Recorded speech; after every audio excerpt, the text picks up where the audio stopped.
Assalamualaikum warahmatullahi wabarakatuh. Innal hamdalillah nahmaduhu wa nasta'inuhu wa nastaghfiruh wa na'udzu billahi min shururi anfusina wa sayyiati a'malina. May yahdihillahu fala mudilla lahu wa may yudlil fala hadiyalah. Asyhadu an la ilaha illallah wahdahu la syarika lah wa asyhadu anna Muhammadan abduhu wa rasuluhu amma ba'd. Pemirsa Fatwa TV dimanapun Anda berada, alhamdulillah kembali kita berjumpa pada program acara kita yang tercinta ini. Ramadan, bulan yang Allah berkahi, bulan yang padanya Allah lipat gandakan pahala, Allah mudahkan pintu-pintu kebaikan, dan Allah sempitkan pintu-pintu kejelekan yang akan mengantarkan Anda ke dalam jurang neraka. Karena itu tidak heran bila di bulan Ramadan Anda merasakan ada energi baru, ada semangat baru untuk menunaikan kebaikan-kebaikan. Kenapa demikian? Karena setan telah dibelenggu, terhalang dari menggoda Anda. Yang kedua, Anda telah dengan sadar melatih diri Anda untuk menahan nafsu. Kalau boleh diilustrasikan, bagaikan satu kendaraan yang Anda kendarai, yang semula Anda tidak mampu melaju dengan kencang karena bobot material yang Anda bawa, muatan yang Anda bawa begitu berat. Sedangkan jalan-jalan yang Anda lalui berlubang dan penuh dengan hambatan. Maka laju kendaraan Anda pun terseok-seok, tersendat-sendat. Muatan yang berat itulah gambaran dari nafsu Anda. Anda dibuai, Anda terbelenggu oleh nafsu dan syahwat Anda sendiri. Nafsu makan, nafsu birahi, nafsu amarah, angkara murka, emosional yang begitu menggebu-gebu, menjadikan Anda berat untuk melangkahkan kaki menuju tempat-tempat ibadah, begitu berat untuk menjalankan ketaatan kepada Allah, dan sebaliknya begitu mudah Anda untuk terhenti, merasa lelah. Bahkan bisa jadi Anda hanyut dalam badai nafsu Anda, terjerumus dalam dosa. Sebagaimana laju Anda juga terhambat dengan berbagai bisikan dan godaan setan. Itulah ilustrasi dari kondisi diri Anda. Langkah Anda selama ini dihambat oleh bisikan dan godaan setan. Bagaikan laju kendaraan Anda yang terhambat oleh lubang-lubang yang ada di tengah jalan dan rintangan-rintangan yang harus Anda lampaui. Namun ketika Ramadan telah tiba, Allah Subhanahu wa taala menolong Anda, meringankan langkah Anda dan membebaskan Anda dari sekian banyak muatan syahwat dan nafsu Anda. Nafsu makan Allah kendalikan dengan diharamkannya makan dan minum sejak terbit fajar hingga terbenamnya matahari. Nafsu seks Allah kendalikan pula, yaitu sejak terbitnya fajar hingga terbenamnya matahari. Nafsu amarah bisu, angkara murka, marah, dusta, keinginan balas dendam, terhalangi, atau bahkan bisa jadi selama Ramadan nafsu-nafsu tersebut hilang. Kenapa? Karena jiwa Anda menjadi bercahaya, menjadi putih bersih dengan niat ubudiyah, kesadaran bahwa Ramadan telah tiba, saatnya bersimpuh, saatnya mengabdi kepada Allah. Kesadaran untuk melepaskan diri dari belenggu syahwat nafsu dan bergegas menuju keridhaan Allah Subhanahu wa taala. Itu yang Allah gambarkan melalui lisan Nabi sallallahu alaihi wasallam. Idza kanat awwalu lailatin min Ramadan, bila malam Ramadan, malam pertama bulan Ramadan telah tiba, futihat abwabul jinan, pintu-pintu surga itu terbuka lebar, sehingga Anda pun terobsesi, Anda pun merasa mendapat peluang, Anda tergugah untuk bergegas menuju pintu surga. Wa ghliqat abwabun niran, pintu-pintu kejelekan, pintu-pintu neraka, pintu-pintu yang akan menjerumuskan Anda ke dalam perbuatan dosa dan maksiat, Allah tutup, Allah hambat, sehingga Anda pun merasa berat langkah kaki Anda untuk berbuat dosa. Di dalam diri Anda ada rasa khauf, ada rasa takut untuk berbuat dosa di bulan Ramadan. Adanya optimisme, adanya semangat untuk beribadah, rasa takut untuk berbuat dosa di bulan Ramadan, itu akan mencuci bersih, akan mengkondisikan jiwa Anda yang semula penuh dengan dosa, noda, maksiat, terbakar oleh noda, maksiat dan dosa itu terbakar oleh rasa khauf, rasa takut, rasa roja, optimisme kepada kerahmatan Allah, semangat ibadah, hubbul ibadah, cinta kepada Allah Subhanahu wa taala, itu meluruhkan dosa dan maksiat yang ada dalam diri Anda. Apalagi bila Anda mengiringi ibadah tersebut dengan memperbanyak istighfar, berzikir kepada Allah, apalagi dengan memperbanyak tilawah Al-Quran, memperbanyak Al-Quran, baca Al-Quran, itu semuanya akan meluruhkan dosa-dosa yang selama ini telah membebani jiwa Anda. Lau anzalna hadzal Qur'an ala jabal la ra'aitahu khashi'an mutasaddian. Andai kami turunkan Al-Qur'an ini kepada gunung, niscaya engkau akan lihat gunung itu hancur berkeping-keping. Bagaimana dengan dosa Anda? Tentu dosa Anda akan luruh, akan hancur luluh lantah dengan lantunan-lantunan ayat-ayat suci Al-Quran yang Anda baca di pagi, siang, dan malam di bulan Ramadan ini.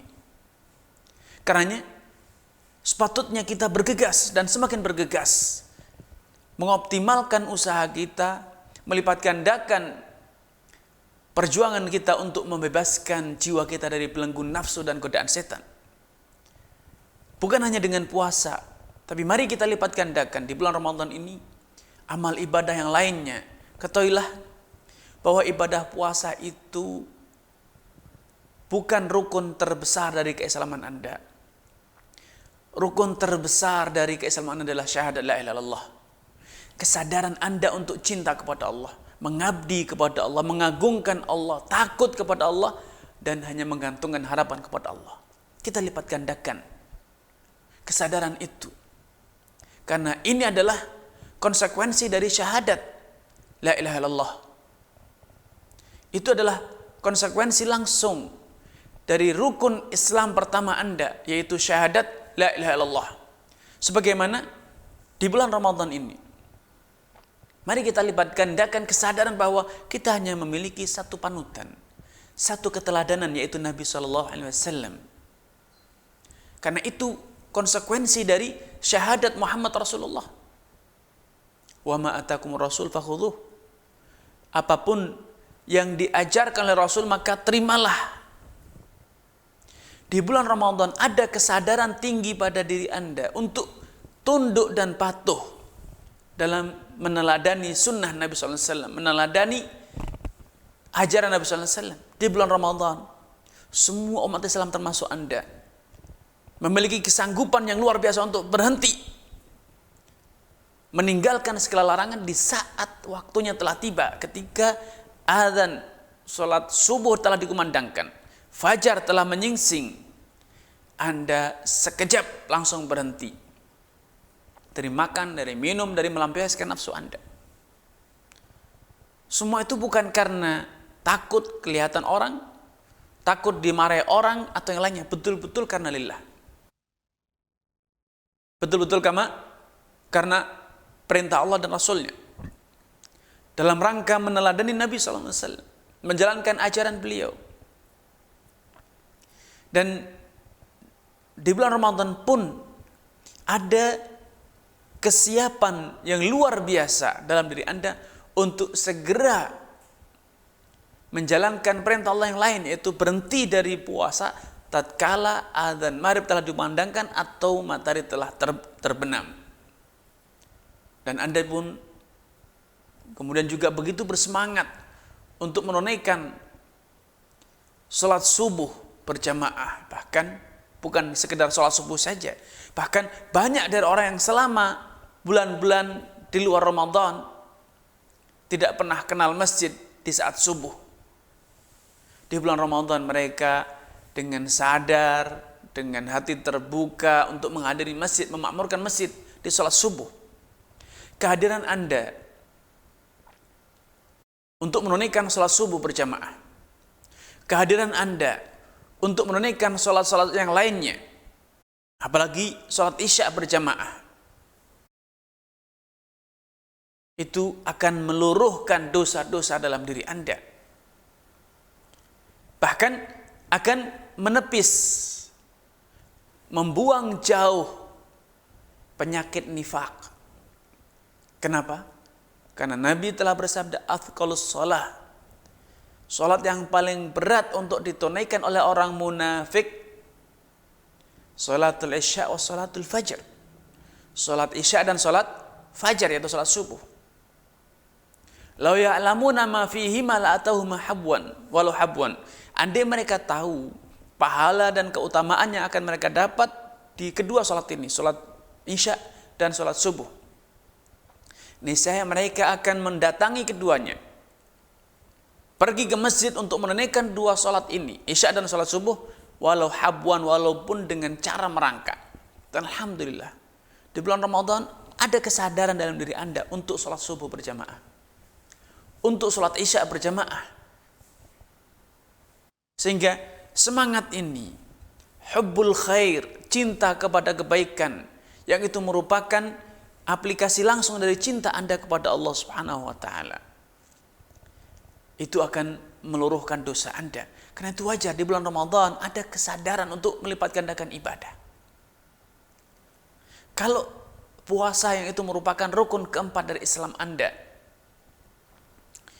lakukan dengan sebaik mungkin, maka sudah sepatutnya pula bila Anda melakukan rukun Islam pertama, rukun Islam kedua, rukun Islam ketiga dengan sebaik mungkin. Dan alhamdulillah di bulan Ramadan semua kaum muslimin ada kesadaran, ada rencana, ada tekad untuk menunaikan rukun Islam ketiga, yaitu zakat, minimal zakat mal, minimal zakat fitrah. Dan banyak dari kita, dari kaum muslimin yang di bulan Ramadan pula tergugah untuk menunaikan zakat mal. Rasa kikir, pelit, cinta dan dunia itu terkikis ketika Ramadan tiba. Karenanya Nabi SAW memberikan satu pernyataan menyandingkan antara sholat 5 waktu dengan puasa Ramadan. Salawatul khams wa Ramadan la Ramadan. Sholat 5 waktu dan Ramadan ke Ramadan selanjutnya, wal Jum'atu ilal Jum'ah, salat Jumat yang satu ke salat Jumat yang selanjutnya, mukaffiratun lima bainahuma majtunibatil kabair. Semua itu akan menghapuskan, mengikis habis dosa-dosa yang Anda lakukan antara keduanya selama Anda meninggalkan dosa-dosa besar. Selama Anda meninggalkan dosa-dosa besar. Karenanya mari kita sempurnakan puasa Ramadan kita dengan apa? Dengan membuktikan diri bahwa kita berhasil melepaskan diri kita dari beban hidup, dari beban yang selama ini menghambat langkah Anda untuk menuju ke kampung halaman Anda, yaitu alam akhirat. Untuk kembali ke kampung halaman Anda, yaitu surga. Kita tinggalkan nafsu, kita tinggalkan syahwat, dan kita lipat gandakan ibadah. Karena sekedar meninggalkan nafsu, meninggalkan syahwat, Kalau ternyata tidak diiringi dengan ibadah, dengan amal-amal kebajikan, maka bisa jadi itu hanya sebatas karena tidak berdaya saja, tidak mampu melampiaskan, seperti orang impoten, tidak mampu bersetubuh, akhirnya dia tidak berzina, bukan karena dia takut kepada Allah atas dosa-dosa berzina, bukan karena dia sibuk dengan ibadah, tetapi karena dia tidak berdaya, tidak mampu. Orang yang sakit perut bisa jadi tidak makan dia, seperti halnya orang yang berpuasa tidak makan.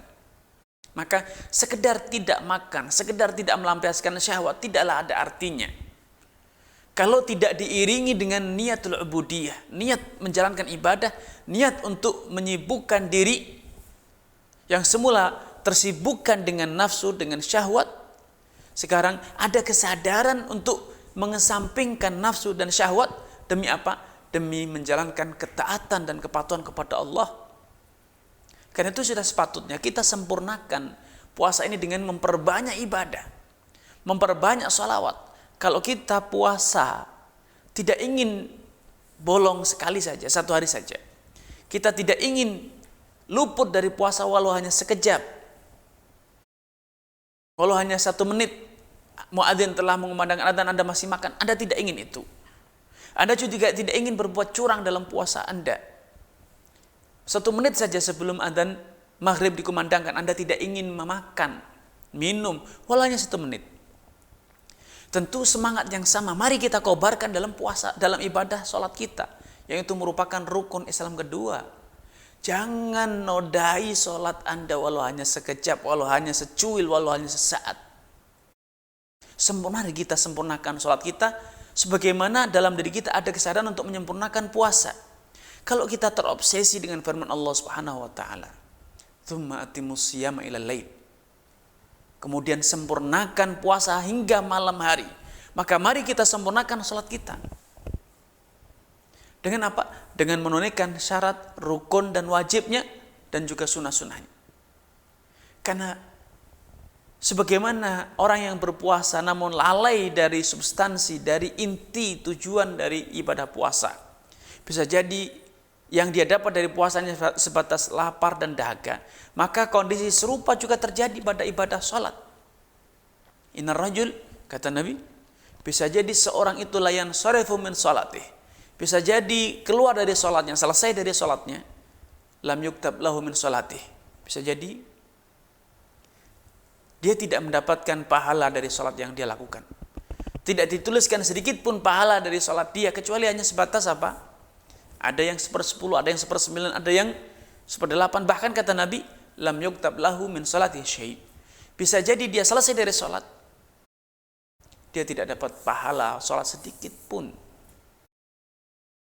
Karena itu mari kita ingat bahwa puasa bukan rukun Islam satu-satunya, tetapi itu rukun Islam keempat. Ada rukun Islam yang lebih tinggi kedudukannya di sisi Allah, yaitu sholat, yaitu syahadat. Mari di bulan Ramadan ini, kalau kita sadar untuk bertanya, mempelajari, Anda tergugah untuk menyaksikan program acara ini, karena Anda merasa butuh untuk tahu tentang hukum-hukum puasa Ramadan, maka sudah sepatutnya Anda pun tergugah untuk mengetahui, mendalami tentang arti dari syahadat la ilaha illallah Muhammad Rasulullah. Anda juga sepatutnya tergugah untuk mempelajari bagaimana Anda bisa menjalankan sholat dengan benar. Anda juga tergugah untuk mempelajari bagaimana Anda menunaikan zakat dengan benar. Jangan semangat menunaikan puasa dengan baik, dengan sempurna, hanya berhenti pada puasa saja.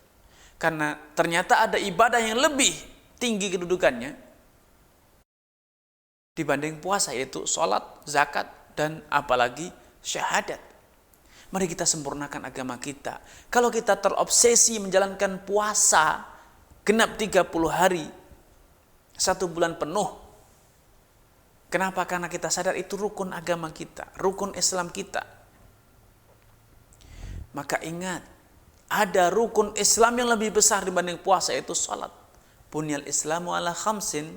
Islam itu dibangun di atas 5 pilar. Syahadat la ilaha illallah yang pertama, syahadat la ilaha illallah Muhammad Rasulullah, wa iqamis shalah, menegakkan salat, wa ita'iz zakah, menunaikan membayar zakat, wa shaumi Ramadan, dan puasa bulan Ramadan, wa hajjul baiti man istata'a ilaihi sabila, dan menunaikan haji bagi orang yang mampu. Kalau Anda tergugah menjalankan puasa, tidak ingin terlewat, Anda juga begitu terobsesi untuk membangunkan anak dan istri Anda, suami dan anak Anda, kemana semangat itu dalam hal sholat? Kenapa Anda tidak ingin membangunkan anak istri Anda? Kenapa Anda merasa sayang kepada anak-anak Anda kalau dia dibangunkan untuk sholat subuh? Kenapa Anda merasa enggan untuk membangunkan mereka, mengajak mereka tekun menjalankan apa? Menjalankan sholat. Karena apalah artinya puasa kalau ternyata syahadat kita masih dinodai, dicampuri dengan kesyirikan. Kita masih menggantungkan harapan, kita masih memiliki rasa takut kepada selain Allah, kita masih memprioritaskan cinta kita kepada selain Allah. Apalah artinya puasa kalau ternyata sholat kita terlantar, kita tidak sholat, bahkan kita juga tidak peduli dengan kesempurnaan sholat kita, tidak ingin berjamaah, kita tidak ingin menunaikan sholat pada waktunya. Bahkan kalaupun kita sholat kita hampa dari penghayatan. Kalau kita takut, khawatir, kalau puasa kita hanya sebatas dahaga dan lapar saja, kenapa kita tidak takut? Kalau sholat kita hanya lahiriahnya saja, tetapi batinnya tidak ikut sholat, hanya lelah, rukuk dan sujud saja, tapi tidak dapat pahala. Lebih jauh dari itu, kalau Anda sadar bahwa puasa Anda tidak sempurna sehingga Anda tergugah untuk puasa sunnah, puasa 6 hari di bulan Syawal, maka sepatutnya hal yang serupa pun Anda lakukan dengan ibadah sholat. Anda harus sadar bahwa bisa jadi sholat Anda tidak sempurna, sehingga Anda harus tergugah, terobsesi untuk menjalankan sholat sunnah, guna menyempurnakan, guna menutupi kekurangan pada sholat fardu Anda. Karena kelak di hari kiamat, Allah akan menghisap setiap amalan, setiap rukun Islam Anda satu persatu dengan cara mempertanyakan, meminta pertanggungjawaban Anda tentang yang wajib, dan kemudian kalau terbukti ada kekurangan, Allah akan mempertanyakan apakah engkau punya amalan yang sunnah, pahala-pahala sunnah yang dengannya Allah akan menutup kekurangan dalam sholat ataupun ibadah fardu Anda. Alhamdulillah, Allah subhanahu wa ta'ala karim, maha dermawan, maha pemurah. Allah sadar, Allah tahu sepenuhnya, Allah mengetahui sepenuhnya bahwa Anda tidak mungkin bisa menjalankan ibadah dengan sempurna, pasti ada kekurangan. Kesempurnaan itu hanya kuasa Allah subhanahu wa ta'ala. Karena itu setiap amal yang Allah wajibkan, Allah iringi dengan amalan-amalan serupa yang itu merupakan amalan sunnah, guna menyempurnakan kekurangan yang Anda lakukan yang terjadi pada ibadah fardu Anda. Mari kita sempurnakan puasa kita dengan puasa sunnah, dan mari kita sempurnakan puasa kita dengan menunaikan ibadah sholat kita dengan baik. Karena dahulu ketika Nabi SAW memerintahkan sahabat Mu'adz bin Jabal untuk menebarkan Islam di negeri Yaman, berdakwah di negeri Yaman, beliau berpesan kepada sahabat Mu'adz, innaka ta'ti qauman min ahlil kitab. Wahai Mu'adz, jadinya engkau sesaat lagi akan mendatangi masyarakat yang notabene mereka adalah para penganut agama-agama Yahudi dan Nasrani, atau yang disebut dengan ahlul kitab. Falyakun awwala ma tad'u ilaihi syahadatu alla ilaha illallah. Hendaknya hal pertama yang engkau seru mereka, engkau ajak mereka adalah engkau ajak mereka untuk mengikrarkan syahadat la ilaha illallah Muhammad Rasulullah. Fa inhum ajabuka lidzalik, kalau mereka sudah tunduk dan patuh mengikuti seruanmu, mengikrarkan syahadat la ilaha illallah Muhammad Rasulullah, fa a'limhum anna Allah aftarada alaihim khamsa salawat. Maka ajarkan kepada mereka bahwa Allah mewajibkan atas mereka salat 5 waktu. Fa inhum ajabuka lidzalik. Kalau mereka sudah menuruti, mengikuti seruanmu, menunaikan salat 5 waktu, maka ajarkan kepada mereka annallaha aftarada alaihim sadaqatan. Allah mewajibkan atas mereka membayar sedekah, zakat yang dipungut dari orang kaya dari kalangan mereka dan kemudian didistribusikan ulang, dibagikan ulang kepada kaum fuqara di kalangan mereka. Ada gradualitas, ada bertahap dalam menjalankan agama. Ya. Sehingga kita harus sadar, kalau kita terobsesi beribadah puasa dengan sempurna, ingat di sana ada ibadah lain yang lebih mulia kedudukannya di sisi Allah dibanding puasa. Harusnya Anda pun memberikan perhatian yang sama atau bahkan lebih, yaitu belajarilah agama tauhid, la ilaha illallah Muhammad Rasulullah. Sudahkah Anda membersihkan jiwa Anda dari kesyirikan, kemunafikan? Sudahkah Anda menjadikan Nabi Muhammad SAW sebagai satu-satunya panutan Anda? Keteladanan Anda dalam menjalani kehidupan ini, dalam ibadah, muamalah ataupun yang lainnya. Dan kita pun harus mengobarkan semangat dalam diri kita. Ada sholat 5 waktu yang harus kita tunaikan. Ada zakat yang harus kita jalankan. Ya. Karena itu perbanyaklah mengasah diri agar dengan cara ini kita di akhir Ramadan betul-betul menjadi orang yang bertakwa. Menjadi orang yang bertakwa. La'allakum tattaqun. Dengan berpuasa, niscaya kalian akan betul-betul menjadi orang yang bertakwa. Ini akan terwujud. Tetapi kalau kita hanya berpuasa, yang penting puasa. Saya menjalankan, kita lalai bahwa puasa itu rukun Islam yang keempat. Sehingga walaupun kita puasa mengabaikan syahadat la ilaha illallah Muhammad Rasulullah, sehingga kita masih berbuat kesyirikan, berbuat kemunafikan, bermuka dua. Kemudian kita masih punya teladan, panutan-panutan selain Nabi sallallahu alaihi wasallam. Salat kita abaikan, apalah arti puasa kita? Apalah arti puasa kita?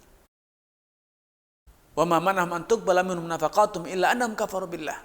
Allah menceritakan perihal orang-orang musyrikin yang mereka dulu dermawan, tapi kata Allah, tidak ada yang menghalangi sedekah mereka untuk diterima kecuali mereka kufur kepada Allah.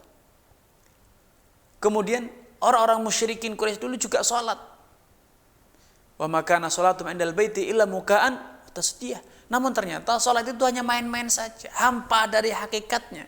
Karena salat itu artinya beribadah kepada Allah, tunduk, patuh kepada Allah, namun ternyata ketundukan dan kepatuhan itu dicampuri dengan kesyirikan, kemunafikan, ketundukan dan kepatuhan kepada selain Allah Subhanahu wa taala. Ini yang bisa disampaikan pada kesempatan kali ini. Kurang dan lebihnya mohon maaf. Subhanakallah bihamdika asyhadu an la ilaha illa anta astaghfiruka wa atubu ilaik. Wassalamualaikum warahmatullahi wabarakatuh.